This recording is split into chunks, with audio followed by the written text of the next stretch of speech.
ኤርትራ የኢትዮጵያ ጠቅላይ ሚኒስትር በፓርላማ ያቀረቡትን ክስ አጣጣለች።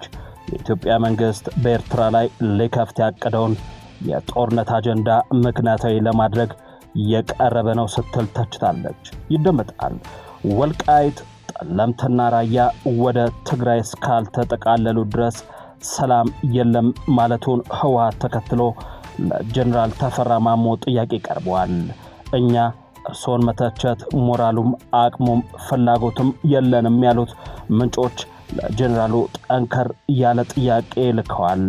የጥያቄው አንድምታ ሰዓቱን ጠብቆ ይደመጣል። የኦሮሚያ ክልላዊ መንግስት ርዕሰ መስተዳድር አቶ ሽመልስ አብዲሳ ከሙስና ጋር ተያይዞ ያሰሙት ንግግር በበርካቶች ዘንድ ውዝግብን አስነስተዋል። አስተያየታቸውን የሰጡና ስማቸው እንዳይጠቀስ የጠየቁት የኦሮሚያ ክልል ነዋሪ አሁን ሙስና የሚጠየቅባቸው የአገልግሎት ዘርፍና ተቋማት እየተበራከቱ መምጣታቸውን ገልጸዋል። በዝርዝር የምትሰሙት ጉዳይ ነው። የደቡብ ሱዳን ፕሬዝዳንት ሳልቫ ኪር በሚመጣው ታህሳስ ለሚደረገው ምርጫ ውይይት ለመምራት የሞተ ግለሰብ ከሾሙ በኋላ ሁለት ከፍተኛ ረዳቶቻቸውን ከስልጣን አባረዋል። ይህንንም ዜና የምታደምጡት ይሆናል።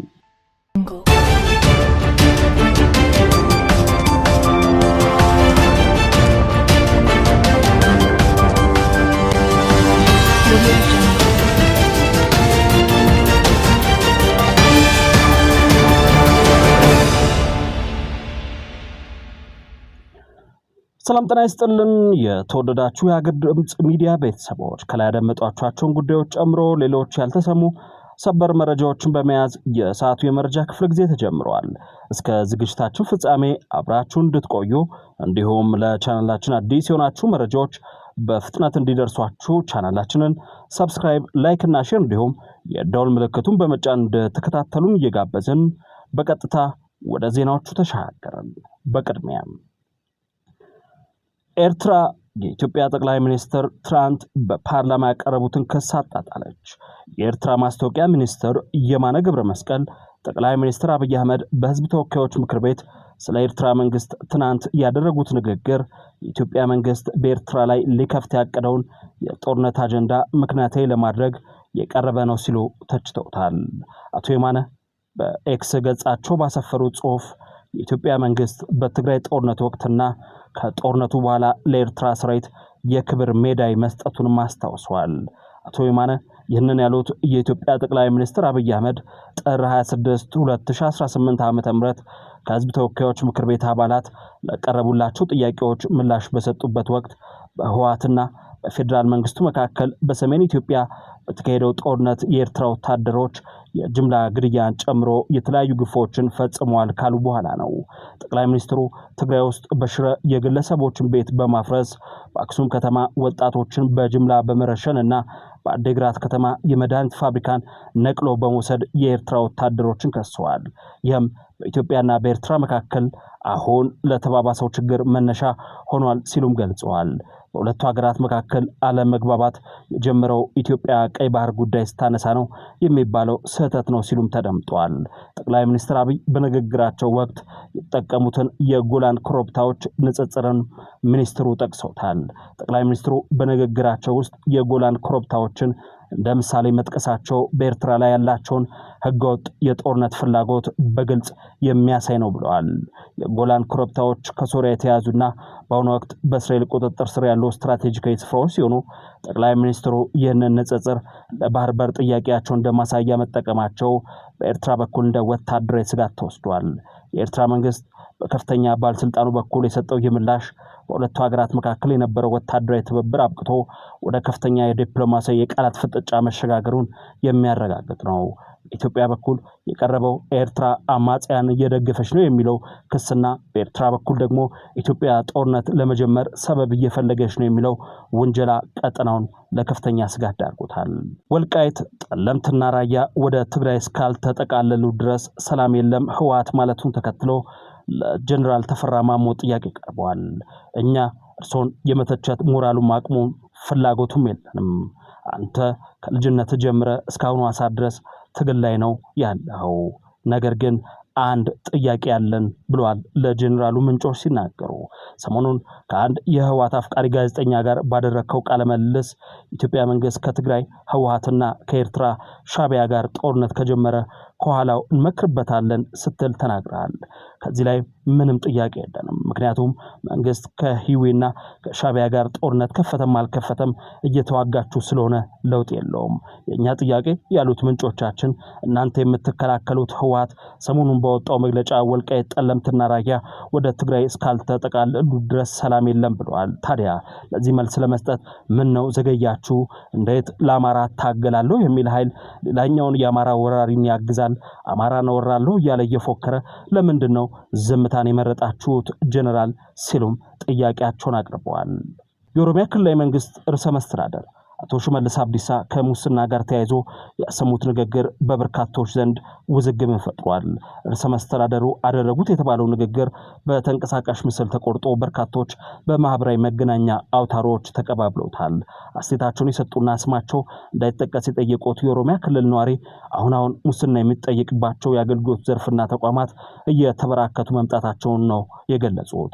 አብዛኛው ጊዜ በጉዳይ አስፈጻሚ ካልሆነ ፋይልን በመደበቅ ነው የሚያመላልሱ ጉዳይ መጨረስ አትችልም ያሉት አስተያየት ሰጪው ይህ ድርጊት በእያንዳንዱ መስሪያ ቤት መስፋፋቱንና ለአብነትም በነዳጅ ማደያዎች ጭምር በቂ ነዳጅ በከባድ ተሽከርካሪዎች ለመሙላት ሙስና የሚጠየቅባቸው ቦታዎች በርካቶች ናቸው ሲሉ ገልጸዋል።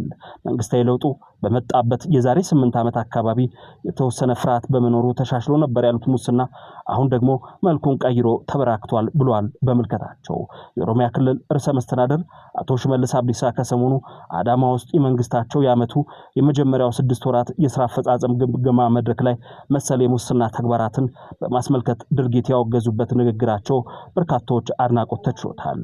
ይሁንና ርዕሰ መስተዳድሩ ከዚህ ንግግራቸው ጋር አያይዘው የተጠቀሙበት ቃል ግን በሰፊው አወዛግቧል። ጉቦ አንድም ሳንቲም እንዳትሰጡ፣ የሚያስቸግራችሁ ካለ ለኃላፊው ንገሩት፣ ባላፊው ካልሆነ ለኛ ነገሩን፣ በእኛም ካልተሰማ በእጃችሁም በቦክስም ቢሆን እንኳን እንዳትለቋቸው፣ ሌባ ለምንም አይሆንም አይጠቅምም። መጥፋት ያለበት ሰው እኔም ቢሆን መጥፋት አለበት፣ ህዝብና ሀገር ደግሞ መቀጠል አለባቸው። እንቅፋት የሚሆኑትን እያጠፉ መሄድ ያስፈልጋል ነው ያሉት።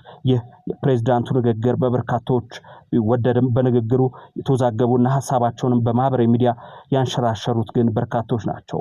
አስተያየታቸውን የሰጡ የህግ ባለሙያ ዮናታን ዞዴ በኢትዮጵያ ህግ በጉልበት ራስን ለመከላከል የኃይል እርምጃ መውሰድ የሚቻልባቸው አግባቦች ቢኖሩም ይህ ለሙስና ግን የሚሰራ አይደለም ብለዋል። ለቀልድ ካልሆነ ለሙስና እንደዛ እንዴት ይሆናል በልህ ነው ያሉት ባለሙያው በህግ አግባብ ኃይል መጠቀም የሚቻለው በወንጀሉ ህግ ተደንግጎ የሚገኝበትን አግባብ ግን መኖሩን ገልጸዋል። ይህም ንጥቂያ ሲፈጸምና አንድ ሰው ለመጉዳት ወይም ለማጥቃት ሆነ ብሎ አነጣጥሮ በሚሄድበት ቦታ ካልሆነ ኃይል መጠቀም አገልግሎት ማግኘት ግን አይቻልም ነው ያሉት። በሌላ ዜና በኦሮሚያ ክልል ውስጥ በግጭት ውስጥ በሚፈጸሙ የሰብአዊ ዜጋዎች ጥቃትና የሰብአዊ መብቶች ጥሰቶች ላይ እንደማይሳተፉ የአማጺ ኦሮሞ ነጻነት ሰራዊት ኦነግ አዛዥ ተናገሩ። አስተያየታቸውን የሰጡ የዓለም አቀፍ ህግ ባለሙያ ግን በኢትዮጵያ በየክልሎቹ ባሉ ግጭቶችና ለደረሰው ጥፋት ከተጠያቂነት ነፃ ሊሆኑ እንደማይችሉ ተናግረዋል። በኢትዮጵያ መንግስት በሽብርተኝነት ተፈርጀው ዕለት በዕለት እንደሚፈለጉ በመግለጽ አስተያየታቸውን ከሰሞኑ ለአሶሺየትድ ፕሬስ የሰጡትና ኦሮሚያ ክልል ውስጥ በስፋት የሚንቀሳቀሰው አማጺው የኦሮሞ ነጻነት ሰራዊት ኦላ ዋና አዛዥ ጃልመሮ ኩምሳ ድሪባ በየዕለቱ የመንግስቱ አልባ አውሮፕላን ድሮን እንደሚያድናቸው ተናግረዋል።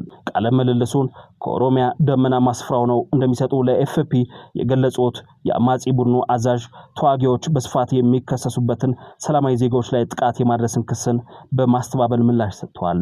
ጦርነታችን ከህዝብ ጋር ሳይሆን ከስርዓት ጋር ነው የሚል ምላሽም ያከሉት መሮ የፖለቲካው ግባቸውም ዲሞክራሲን በመገንባት በህዝብ ፍላጎት ላይ የተመሰረተ ስርዓት ማነጽ ነው በማለትም ሲቪሎችን በማጥቃት በስፋት የሚቀርብባቸውን ክስ ተከላክለዋል። በዚህ ላይ አስተያየታቸውን የሰጡት የዓለም አቀፍ ህግ ባለሙያው ኢትዮጵያ ውስጥም ሆነ በየትኛውም ዓለም የሚገኙ የአማጽያን ጦርም ሆነ የመንግስታት ጦር ዓለማችን ስትራቴጂዎችን እንደዚህ አይደለም እንደዚህ አይነት ተግባር የሚሰሩት የኛ ጦር አይደለም የሚለውን ነገር ለመቀበል የሚከብድ ነው ያሉት የህግ ባለሙያው በተለያዩ ዓለማትም በተመለከቱት ልምድ አይደረግም ማለት አይቻልም ሲሉ አስተያየታቸውን በጥርጣሬ እንደሚመለከቱ ገልጸዋል።